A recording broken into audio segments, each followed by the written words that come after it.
감사합니다. 예수께서 가버나움에 들어가시니 한 백부장이 나와 간구하여 이르되 주여 내 하인이 중풍병으로 집에 누워 몹시 괴로워하나이다.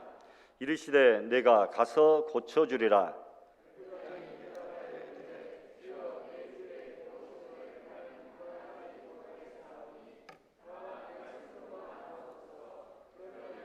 하인이 낫게 싸움나이다. 나도 남의 수하에 있는 사람이여 내 아래에도 군사가 있으니 이더러 가라 하면 가고 저더러 오라 하면 오고 내 종더러 이것을 하라 하면 하나이다. 예수께서 들으시고 놀랍게 여겨 따르는 자들에게 이르시되 내가 진실로 너희에게 이르노니 이스라엘 중 아무에게서도 이만한 믿음을 보지 못하였노라. 아멘.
할렐루야. 아멘. 감사합니다. 주의 사랑 내 마음에 가득 차면 내가 찬양 드릴 때에 우리 마음에 큰 기쁨의 역사가 나타나게 될 줄 믿습니다. 새 출발과 시작하던 때가 엊그제 같은데 벌써 4분기 10월의 둘째 주일을 맞이했네요. 이제 올 한 해의 모든 것들의 결실의 열매를 계산해 보며 또 한 해를 정리하고 결산할 때가 벌써 성큼 우리에게 다가왔구나 라는 생각을 해봅니다. 1년의 결산은 아무것도 아니죠. 인생의 결산의 때가 다가오면 나는 어떻게 해야 되나 스스로 돌아보는 믿음의 성도들 다 될 수 있기를 축복합니다. 고객은 왕이다. 그래서 손님들이 고객들이 갑질을 하는 그런 경우들의 뉴스들이 많이 나와 있는 것을 보게 됩니다. 고객은 왕이다. 고객이 있어야 매장도 사업도 돌아가니까 맞는 말이죠. 그래서 고객들의 마음을 환심을 사기 위하여 고객 감동이라 이런 문구까지 내거는 회사들도 있는 것을 보게 됩니다. 그저 그렇게 해서는 물건을 팔 수도 없고 마음의 감동이 되어야 물건을 산다라는 말입니다. 여러분 TV 채널을 돌려보다가 홈쇼핑에 무언가 내가 관심 있는 품목이 나오면 잠깐 한번 보는데 벌써 10분의 시간이 지나갑니다. 10분의 시간만 지나가면 어느샌가 전화기가 내 손에 들려있는 모습들을 여러분들 발견하게 되죠. 여러분 제품과 설명에 마음이 감동되었기 때문에 그렇게 된다는 것입니다. 여러분 목회 중에 감동받은 사건이 무엇인가? 나는 감동적인 목회를 하고 있는가? 스스로 한번 이렇게 생각해 보기도 합니다. 감동되는 사건이라고 한다면 몇 년 전에 어느 노 권사님께서 본인도 형편이 참 어려우신데 그동안 열심히 일하고 모아서 적금을 얻은 그 거금 밝힐게요. 2천만 원. 2천만 원의 거금을 헌당헌금으로 하나님 앞에 드리는 그런 모습을 보았습니다. 야, 어쩌면 저런 믿음이 나올 수 있을까? 나는 과연 2천만 원의 돈이 생기면 저것을 드릴 수 있을까? 스스로를 돌아보게 했습니다. 마음에 감동이 되었습니다. 그러니까 그 권사님은 기도할 때마다 막 어려운 문제들이 해결되고 질병들이 막 물러가고 하는 그런 모습들도 보았고 기쁨으로 신앙생활하는 것을 볼 수 있습니다. 와, 저렇구나. 목회자를 감동시키는 성도들. 또 여러분 어떤 중직자 한 분은 정작 본인은 마이너스 통장을 쓰시면서도 교회가 어려울 때마다 그 거금을 제가 처음에는 보니까 1,500만 원을 냅니다. 그 다음에 보니까 500만 원을 냅니다. 그 다음에 보니까 200~300만 원을 냅니다. 교회가 어렵고 꼭 필요한 일들이 있을 때마다 여러분 귀한 예물을 정성껏 준비하여 하나님의 전에 봉헌하는 그런 모습들을 지속적으로 하는 것들을 보고 돈이 많아서 하는 것이 아니라 마음이 있고 믿음이 있고 감동이 있어야 일을 할 터인데 참 이런 일들을 하시는구나. 그래서 여러분 우리가 큰 집을 지어놓고 비록 적은 숫자지만 그래도 이렇게 유지하고 또 지금까지 이어올 수 있었던 그런 숨은 내조자들이 많이 있더라라는 겁니다. 여러분 이런 말씀 드려도 되나 모르겠습니다. 또 어느 한 분은 저에게 정말 조그마한 적금, 적금이라고 하면 1,000만 원, 2천만 원 넘어야 되죠. 근데 그것조차도 안 되는 500만 원 넘는 그 조그마한 적금을 탔는데 성지순례 다녀오시면 좋겠다고 무명으로 지원해 주셔서 생애 최초로 나이 50세에 이스라엘 성지순례를 참 은혜 중에 잘 갔다 와서 그 나중에 신청하고 결제해 봤더니 10,000원 단위까지 그 봉헌하신 그 물질과 그 경비의 그 납입 내역 10,000원 단위까지 거의 맞는 그 모습을 보고 와, 이렇게도 정확한 하나님이신가? 그렇게 성지순례 가서 하나님 은혜 한번 체험해 보고 싶었는데 내 눈으로 직접 보고 발로 밟고 싶었는데 이렇게 해서 성취되는구나 라는 생각을 가지고 참으로 감동적인 그런 마음으로 순례를 다녀왔던 그런 기억이 있습니다. 또 대단히 죄송합니다만 어떤 권사님은 계절이 바뀔 때마다 제철 과일로 이렇게 저를 섬겨주시는 그 모습을 보고 제가 항상 감사하고 있습니다. 또 어떤 분은 설교 준비 잘하라고 도서비를 약수하지만 매달 정기적으로 2명의 성도가 이렇게 저에게 지원해 줍니다. 어떤 가정입니까? 한 분은 이우빈 박성실 집사 가정이고 한 분은 박성은 우리 자매가 아빠 힘내라고 목사님 힘내시라고 매달 약수하지만 정기적으로 제게 도서비라는 명목으로 용돈이겠죠. 그걸 주고 있습니다. 참 감사하다라는 그런 생각을 해봅니다. 저는 여러분들에게 그런 목회 동안에 과연 감동을 준 것이 있는가 스스로 생각해 보니까 별로 없어요. 여러분들에게 감동을 주었다면 여러분들이 간증도 하고 얼굴도 환해지고 모든 모양들이 변해져야 되는데 설교도 감동이 별로 없는 것 같고 예배인도도 그러는 것 같고 기도 생활도 목회도 별로 감동을 주지 못하는 것 아닌가 스스로를 돌아보며 또 나의 연약함을 고백하기도 한다라는 겁니다. 감동이 있는 목회의 시대를 살아야 되고 감동이 있는 신앙의 열정을 가지고 우리가 살아야 되지 않겠는가. 세상 사람들도 고객을 감동시키기 위하여 그 수단과 방법을 가리지 아니하고 이런저런 이벤트와 사업들을 벌여가면서 우리를 유혹하는데, 우리가 하나님 앞에 감동을 받고 감동을 드리는 그런 신앙생활로 승리하는 우리 성도들이 다 되시기를 부탁합니다. 오늘 우리는 감동받을 일이 별로 없는 시대에 살고 있습니다. 그래서 눈물이 메말라버린 그런 세상살이 그리고 신앙생활을 하고 있다. 누구나 그렇게 이야기를 합니다.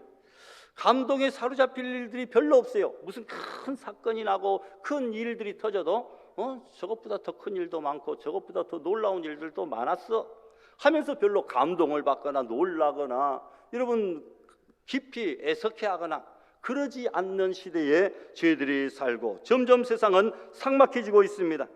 여러분, 그런데 예수님을 따르는 신앙인은 세상에 감동을 주면서 또 감동을 받으면서 그렇게 살아야 됩니다.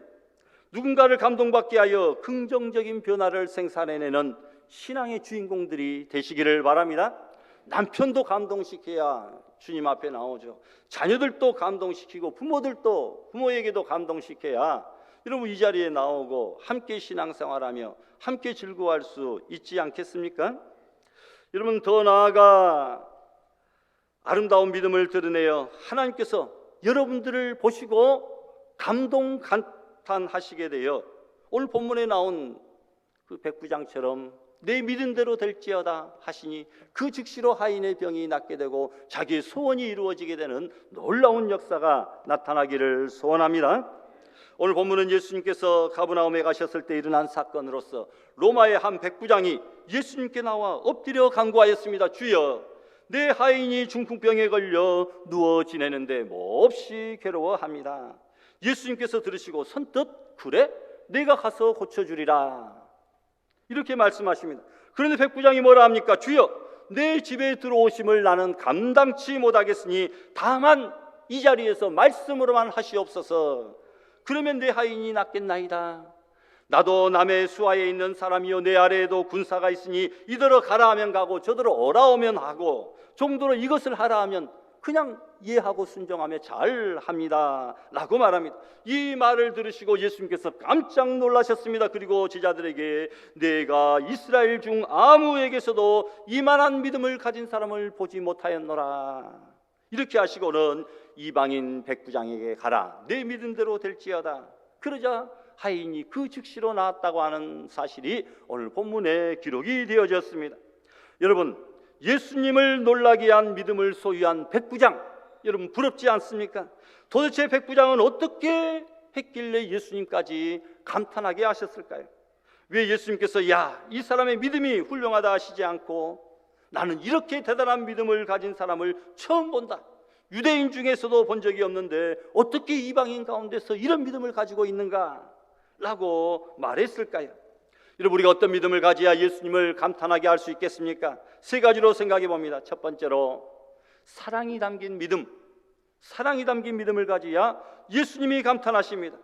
이 백부장은 로마인입니다. 당시 가버나움은 군사적으로 중요한 지역이라 로마의 군대가 상시적으로 주둔하고 있었습니다. 군인 통치 시대에 군사 시절에 백부장의 위치는 대단히 높습니다.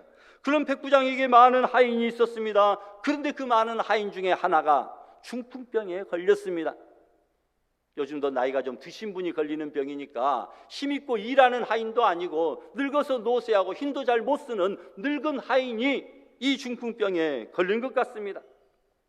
하인이 말이 하인이지 그 당시에는 노예나 다름없는 천한 신분이었습니다. 로마인인 백부장이 천한 노예의 병을 고쳐달라고 직접 예수님께 찾아와 간청한다고 하는 것은 흔히 볼 수 있는 일이 아니죠. 일반적으로 하인이 중풍병이라고 하는 그 당시로서는 불치병에 몹쓸병에 걸리면 아무 쓸모도 없게 되었구나 내쫓아버리기 일쑤입니다. 사무엘상 30장에 보니까 다윗이 가족들과 재물을 아말렉의 약탈자들에게 빼앗기고 그들을 추격하고 있는 중에 길에 쓰러져 죽어가는 한 사람을 만나서 그에게 물을 마시우고 먹을 것을 먹인 후에 물어보니까 자기는 아말렉 사람의 종으로 지내던 애굽인이라 이렇게 말합니다. 그런데 병들었다고 3일 전에 주인이 죽도록 버려두고 갔다는 것입니다. 다윗은 병들었다고 죽게 버려둔 그 아말렉 종을 살려서 그의 도움을 받아 그 아말렉을 추격하여 전쟁에 크게 승리하고 잃었던 모든 재물과 가족들을 되찾아올 수가 있었다라는 것입니다. 여러분, 그런데 보통 생각하기에는 마음이 너그러운 주인이라 할지라도 다른 하인을 보내서 치료 방법을 한번 찾아봐라, 보살피라 지시하는 그 정도일 것입니다. 이 아말렉 사람들처럼 종이 병들었으니까 그냥 죽어라고 버려두고 갈 만한 그런 시대였습니다. 마음씨가 아무리 좋아도 아랫사람이 많으니까 예수님께 자기 아래 다른 사람을 보내어 청원을 하는 그 정도로 아량을 베푸는데 그쳤을 것입니다. 그런데 백부장은 종이 병들어 쓸모가 없어졌으나 버리지 않았습니다. 버리지 않았을 뿐 아니라 그 하인을 살리려고 부단히 애쓰고 노력합니다. 백부장은 하인을 살리려고 직접 예수님께 찾아옵니다. 그리고 예수님께 간청을 합니다. 이렇게 천한 하인의 병을 고치기 위하여 높은 지위에 있는 사람이 예수님께 간청하는 경우가 이 성경을 보아도 아주 드문 그런 경우입니다. 예수님께서는 백부장의 그런 행동을 보시고 그 안에 비록 이방인이지만 참된 사랑의 믿음을 가지고 있구나, 이것을 보셨습니다. 그리고 감탄하셨습니다. 진실한 사랑이 예수님을 감동시키시는 줄 믿습니다. 진실한 사랑의 믿음을 우리도 가지고 우리도 예수님을, 하나님을 감동시키는 우리 성도들이 되시기를 바랍니다. 직장 안에, 가족 간에 서로 사랑하고 진실한 사랑의 모습을 보여줄 때에 그 모든 구성원들이 감동을 받게 됩니다. 교회 안에서 사랑이 가득한 마음으로 섬길 때에 큰 감동이 주변 사람들에게 밀려옵니다.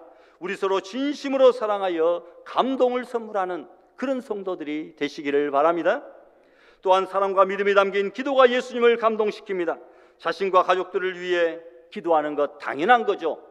피부치고 혈육이니까.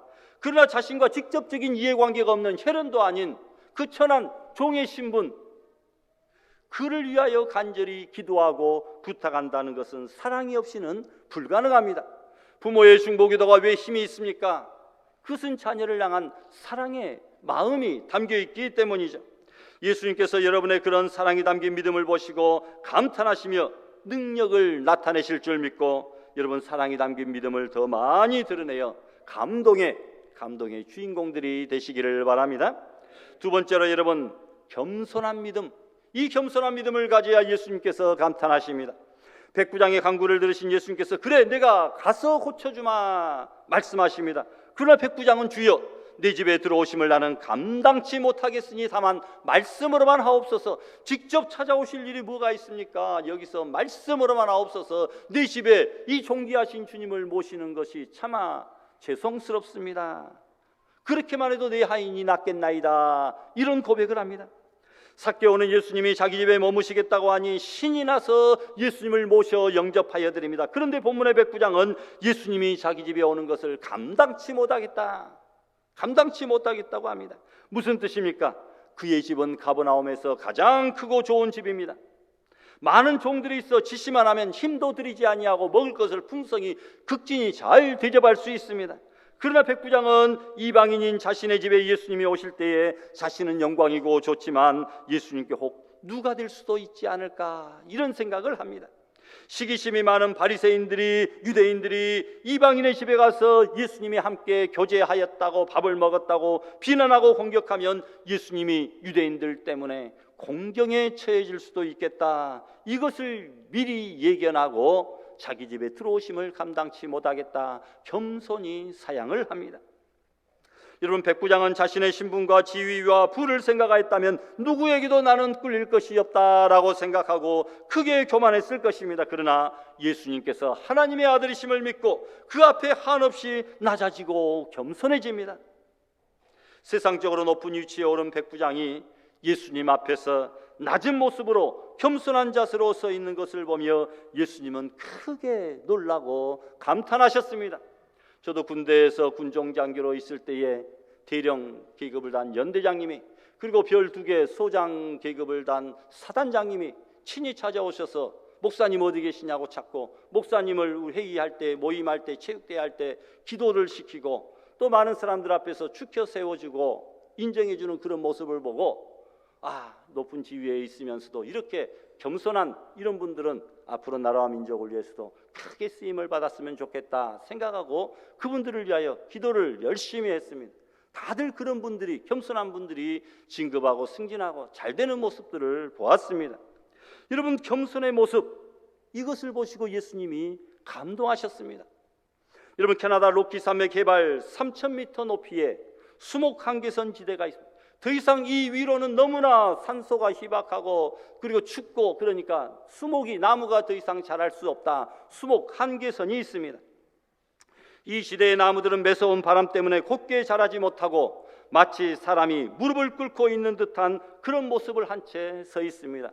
수목 한계선상에 최악의 극한 상황에 처해 있는 그 나무가 곧게 자라지도 못하고 마치 무릎을 꿇는 것과 같이 옆으로 힘들게 자리를 지키고 있는 그 모습이다라는 겁니다.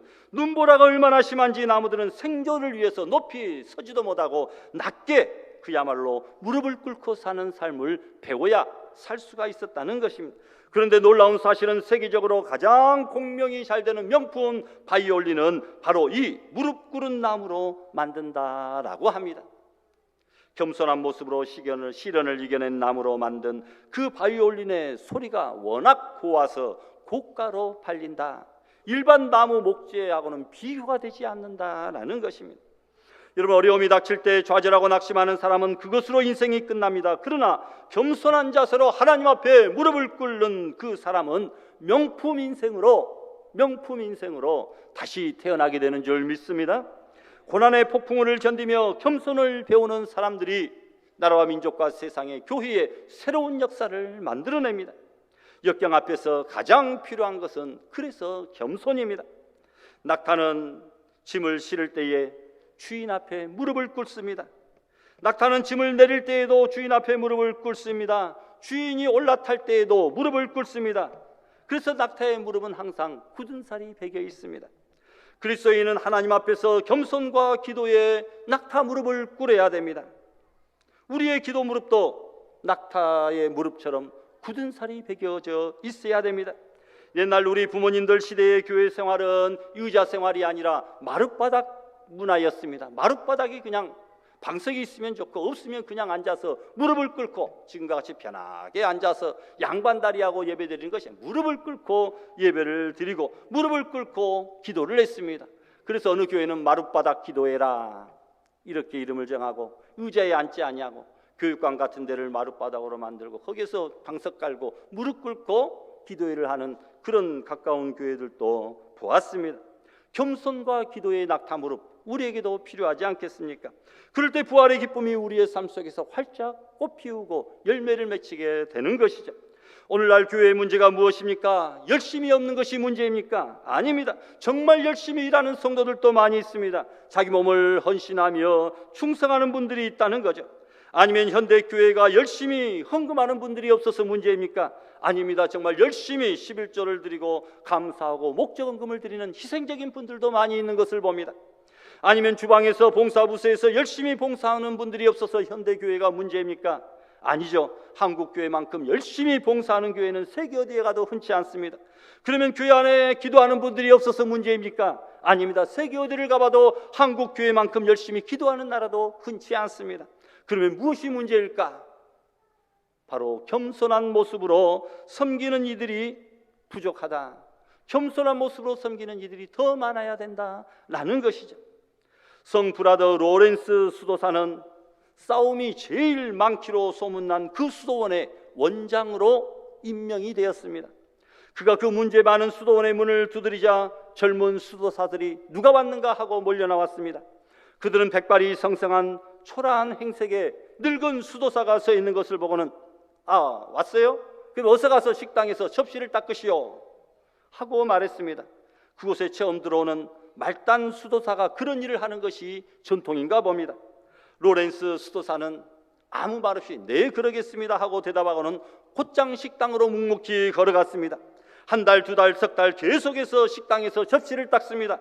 그런 그에게 엄청난 멸시와 천대와 구박이 쏟아집니다. 석 달이 지나서 감독이 순시차 수도원을 들렀습니다. 젊은 수도사들은 높은 감독 앞에서 쩔쩔맵니다. 그런데 원장이 모습이 보이지 않자 감독이 묻습니다. 원장님은 어디 가셨는가? 아직 원장님 보내주신다고 했는데 아직 부임하지 않았거든요. 그러자 감독이 깜짝 놀라며 말합니다. 아니 무슨 소린가? 내가 로렌스 수도사를 3개월 전에 임명해서 보냈는데. 그 감독의 말에 젊은 수도사들은 아연실색하게 되었습니다. 그들은 즉시 식당으로 달려가서 노 수도사 앞에 무릎을 꿇게 되었다라는 거죠. 그의 겸손으로 그 후부터 그 싸움 많던 수도원이 가장 모범적인 수도원이 됐다고 하는 그런 이야기가 전해집니다. 여러분, 예수님은 백부장이 많은 부하를 거느린 것에 놀라지 않았고, 백부장의 권력이 큰 것에 놀라지 않고, 백부장의 전술과 싸움의 지휘 솜씨에 놀라지 않았습니다. 다만 백부장의 겸손함에 놀랐습니다. 여러분, 그리고 감동하셨습니다. 오늘 우리도 세상적으로는 아무리 높은 명예와 권세와 물질과 권력 이것을 가지고 있다 할지라도 예수님 앞에 나아갈 때는, 신앙생활할 때는 겸손한 모습, 바로 이것을 보시고 주님께서 감동하실 줄 믿습니다. 겸손한 믿음으로 기도하고, 겸손한 믿음으로 섬기고, 겸손한 믿음으로 예배하는, 그리하여 예수님으로부터 칭찬받는 알곡 성도들 되시기를 바랍니다. 마지막으로는 여러분 따라 하실까요? 확신에 찬 믿음. 확신에 찬 믿음. 이 믿음을 가져야 예수님이 감동하게 됩니다. 일반 상식으로는 의사가 직접 가서 진찰을 하여 질병의 원인과 상태를 확인하고 처방을 해주어야 그게 맞습니다. 아무리 능력 많은 종교 지도자라도 직접 가서 보고 형편을 살피며 손을 얹고 안수 기도를 해야 나을 수 있다고 우리들은 보통 생각합니다. 그런데 백부장은 자기 집에까지 가시지 않아도, 다만 여기서 주님께서 말씀만 하셔도 내 하인의 병이 떠나가고 깨끗이 치료될 것이라, 그런 확신에 찬 믿음을 가지고 있었습니다. 그러면서 자신도 아랫사람이 많아서 가라 하면 가고 오라 하면 하고 이것 하라 하면 하는 것처럼 예수님께서 명령하시면 만물이 순종하지 않을 수 없을 것이다, 이렇게 확신에 찬 믿음을 가졌습니다. 그에게는 거리를 초월하는 믿음의 확신이 있었던 것을 보게 됩니다. 실제 백부장이 중풍에 걸린 하인을 예수님께 데려올 수도 있을 것입니다. 데려오려면 그까짓 것 쉽겠죠. 집에 하인들도 부하들도 많으니까 한마디 지시만 하면 하인들이 떠매고 들고 업고 왔을 것입니다. 그런데 멀리에서도 예수님께서 말씀만 한마디 하시면 반드시 내 하인의 병이 낫겠다라고 하는, 거리를, 공간을 초월하는 그런 믿음을 이 백부장은 가지고 있었다라는 것입니다. 그래서 여기서 말로만 하셔도 낫겠나이다, 이런 고백을 합니다. 또한 백부장에게는 한계를 초월하는 믿음의 확신이 있었습니다. 그 하인의 병명이 중풍병입니다. 그것도 상태가 중하여 지금 집에 누워있다고 합니다. 중풍병은 여러분들이 잘 아시는 대로 뇌혈관이 막히거나 터져서 신체의 전부 또는 일부가 마비되는 무서운 병입니다. 당시 의학으로서는 치료가 불가능한 병입니다. 누워서 죽음을 기다려야 되는 병입니다. 이런 불치병이지만, 난치병이지만 예수님께서는 고치실 수 있다, 이렇게 믿는 확신에 찬 믿음을, 한계를 초월하는 믿음을 그가 갖고 있었습니다. 예수님께서 말씀만 하시면 못 고칠 병이 없으리라고 하는 확신에 찬 믿음, 여러분, 그가 소유했듯이 우리도 이런 믿음 소유해야 되지 않겠습니까? 예수님께서는 놀라며 내가 이만한 믿음을 처음 보았다 라고 말합니다. 여러분, 어설픈 믿음으로는 예수님을 감동시킬 수 없습니다. 오락가락하는 믿음으로도 예수님을 감동시킬 수 없습니다. 남들 눈치 보면서 적당히 흉내내는 믿음으로도 예수님을 감동시킬 수 없습니다. 확신에 찬 믿음을 표현하며 주님께 나아가는 자, 예수님을 감동시킬 수 있겠죠. 로마가 온 세상을 지배할 때 스코틀랜드 설교자였던 존 웰치 목사님이 로마의 신을 전파하는 것이 아니라 예수님의 복음을 전하다가 붙잡혀서 투옥을 당합니다. 지하 감옥의 습기와 불결함에 웰치 목사님은 병들어 죽어갑니다. 그의 아내 메리 부인은 남편의 석방을 위해 왕께 호소합니다. 번번이 거절당합니다. 어느 날 메리 부인은 왕 앞에 엎드려 다시 남편의 석방을 요청합니다. 그때 왕이 만일 너와 남편이 다시는 예수를 전하지 않겠다고 한마디만 약속하면 내가 석방해 주마. 그가 이제는 감동을 받아 그렇게 말을 합니다. 그러자 메리 부인은 왕 앞으로 나가가 치마를 두 손으로 들어올리며 왕이시여, 그와 같은 약속은 하느니 차라리 이 앞치마에 남편의 머리를 바치겠나이다. 그 같은 약속을 하느니 예수님을 믿지 않겠다고, 전파하지 않겠다고 약속을 하느니 차라리 내 남편의 머리를 이 치마에 바쳐 왕께 드리겠나이다. 이렇게 말을 할 때 왕은 그 확신에 찬 믿음의 모습을 보며 감동을 받고 윌치 목사님을 석방시켰다라는 이야기입니다. 여러분, 우리 주님도 이처럼 확신에 찬 성도가 없는가? 우리 알곡교회 성도들 중에 이런 확신에 찬 믿음을 가진 성도가 있는가 찾아보고 계십니다. 예술가들은 수많은 사람들을 감동시킬 만한 걸작을 만들려고 영감을 찾고 심혈을 기울여 작품을 만들어 사람을 감동시키십니다. 하나님께서도 예수님을 이 땅에 보내시어 십자가에서 그 크고 놀라운 사랑으로 우리를 구원하여 주셔서 우리를 감동시키셨습니다. 이제는 우리가 하나님을 감동시켜 드려야 될 때입니다. 그런데 하나님은 우리가 믿음을 표현할 때 감동하시는데, 그 믿음은 사랑이 담긴 믿음, 겸손한 믿음, 그리고 확신에 찬 믿음, 이 믿음을 예수님 앞에 드러내므로 크게 감동하시고 우리의 모든 문제를 해결해 주시는 좋으신 그 하나님을 날마다 체험하는 믿음의 성도들이 다 될 수 있기를 주님의 이름으로 축원합니다.